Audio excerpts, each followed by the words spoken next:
मैं हूं ना। नंद की भाभी ने कैसे की मदद। लड़के वाले मेरी नंद को देखकर जा चुके थे। उनके चेहरों से हमेशा की तरह नकारात्मक प्रतिक्रिया ही देखने को मिली थी। कोई कमी नहीं थी उनमें। पढ़ी लिखी, कमाओ, अच्छी कद-काठी की, न्याननक्ष भी अच्छे ही कहे जाएंगे। रंग ही तो सांवला है। नकारात्मक उत्तर मिलने पर सब यही सोचकर संतोष कर लेते कि जब कुदरत चाहेगी तभी रिश्ता तय होगा। लेकिन दीदी बेचारी बुझ सी जाती थी। उम्र भी तो कोई चीज होती है। इस मई को दीदी पूरी 30 की हो चुकी हैं। ज्यों ज्यों उम्र बढ़ेगी त्यों त्यों रिश्ता मिलना और कठिन हो जाएगा। सोच कर मेरे सास ससुर को रात भर नींद नहीं आती थी। लेकिन जिससे भी तो संबंध नहीं जोड़ा जा सकता न, कम से कम मानसिक स्तर तो मिलना ही चाहिए।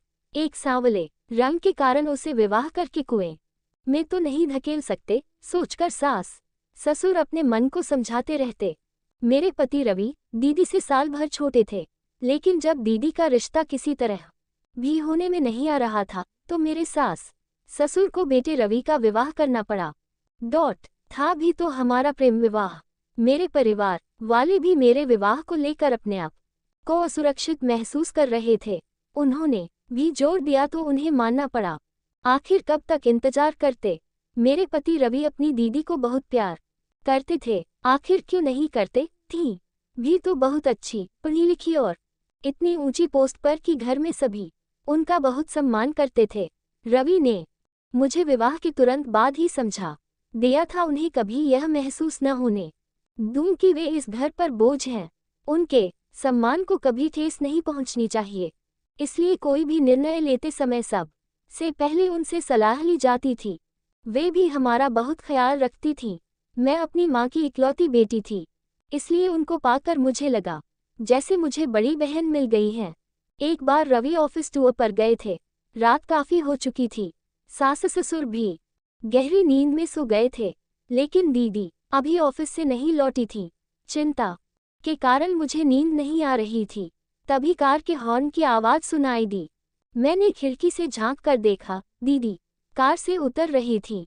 उनकी बगल में कोई पुरुष बैठा था। कुछ अजीब सा लगा कि हमेशा तो ऑफिस की कैब उन्हें छोड़ने आती थी, आज कैब के स्थान पर कार में उन्हें कौन छोड़ने आया है।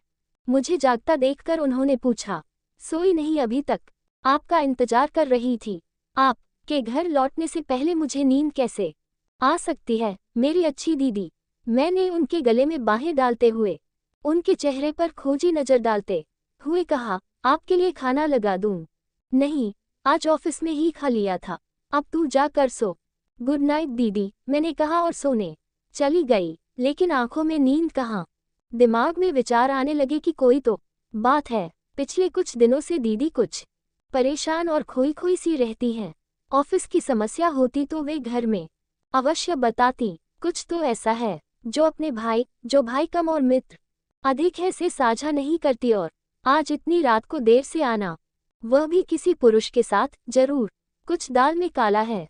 इसी पुरुष से विवाह करना चाहती तो पूरा परिवार जानकर बहुत खुश होता।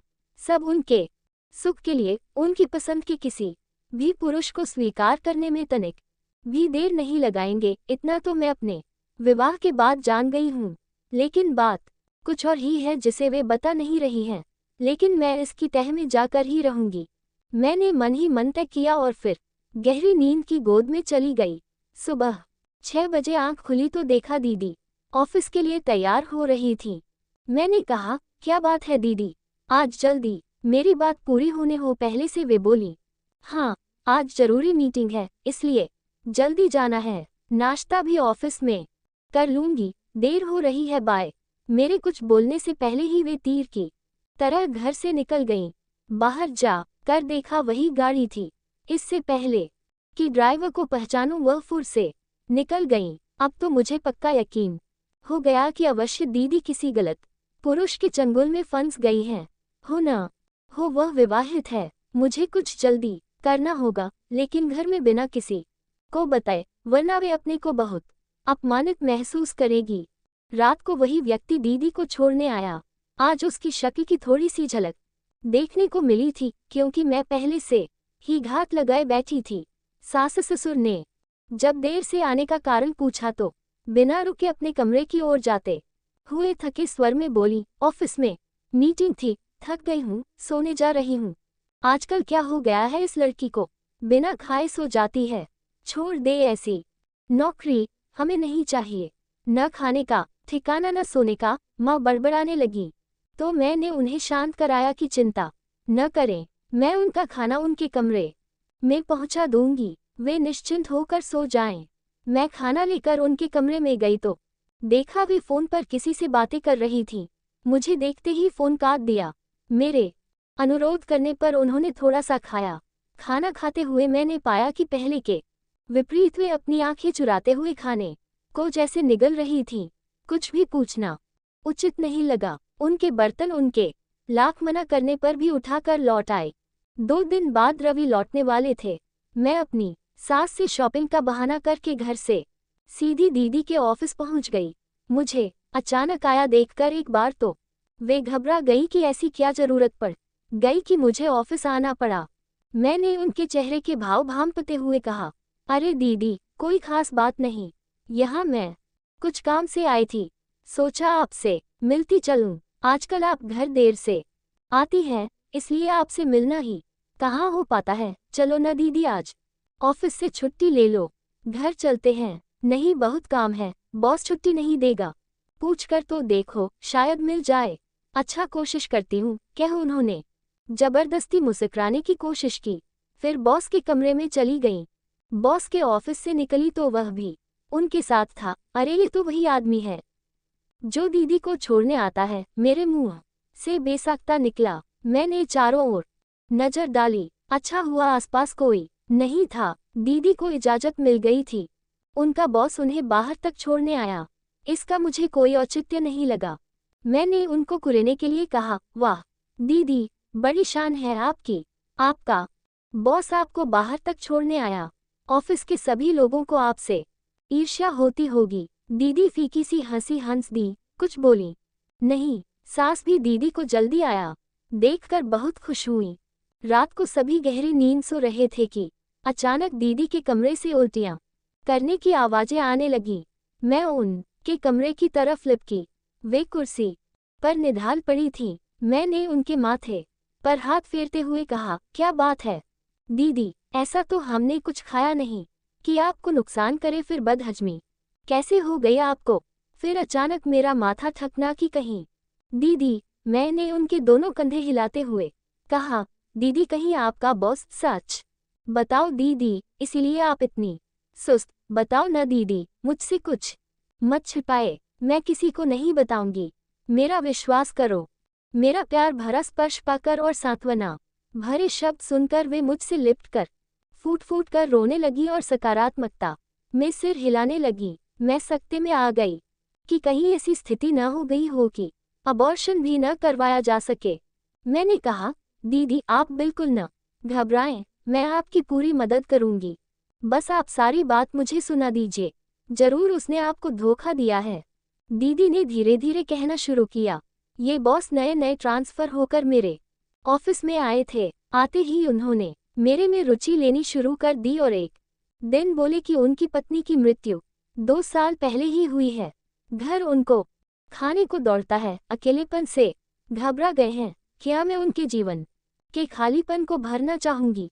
मैंने सोचा शादी तो मुझे करनी ही है, इसलिए मैंने उनके प्रस्ताव को स्वीकृति दे दी। मैंने उनसे कहा कि वे मेरे मम्मी पापा से मिल लें।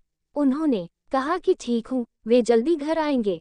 मैं बहुत खुश थी कि चलो, मेरी शादी को लेकर घर में सब बहुत परेशान हैं, सब उनसे मिलकर बहुत खुश होंगे। एक दिन उन्होंने मुझे अपने घर पर आमंत्रित किया कि शादी से पहले मैं उनका घर तो देख लूं, जिसमें मुझे भविष्य में रहना है। मैं उनकी बातों में आ गई और उनके साथ उनके घर चली गई।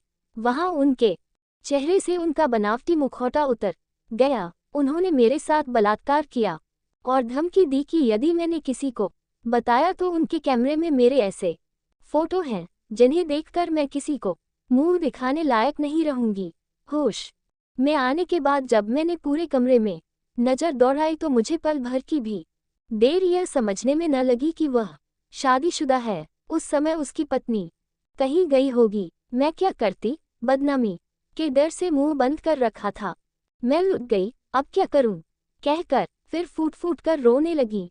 तब मैंने उनको अपने से लिपटाते हुए कहा, आप चिंता न करें दीदी, अब देखती हूँ वह कैसे आपको ब्लैकमेल करता है। सबसे पहले मेरी फ्रेंड डॉक्टर के पास जाकर अबॉर्शन की बात करते हैं, उसके बाद आपके बॉस से निपटेंगे।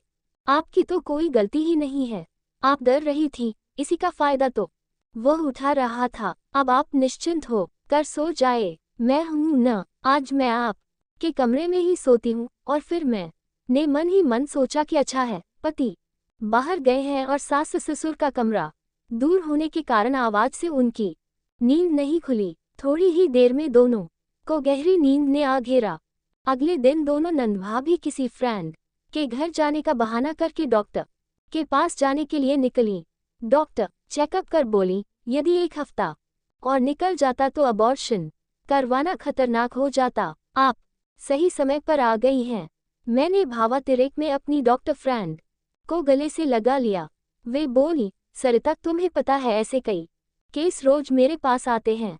भोली भाली लड़कियों को ये दरिंदे अपने जाल में फंसा लेते हैं और वे बदनामी के डर से सब सहती रहती हैं। लेकिन तुम तो स्कूल के जमाने से ही बड़ी हिम्मत वाली रही हो। याद है वह अमित जिसने तुम्हें तंग करने की कोशिश की थी? तब तुमने प्रिंसिपल से शिकायत कर के उसे स्कूल से निकलवा कर ही दम लिया था। अरे विनीता, तुझे अभी तक याद है? सच, वे भी क्या दिन थे। और फिर दोनों खिलखिलाकर हंस पड़ी। पारुल के चेहरे पर भी आज बहुत दिनों बाद मुस्कुराहट दिखाई दी थी। अबॉर्शन हो गया। घर आकर मैं अपनी सास से बोली, दीदी को फ्रेंड के घर में चक्कर गया था, इसलिए डॉक्टर के पास हो कर आए हैं। उन्होंने बताया है कि खून की कमी है, खाने का ध्यान रखें और 1 हफ्ते की बेड रेस्ट लें।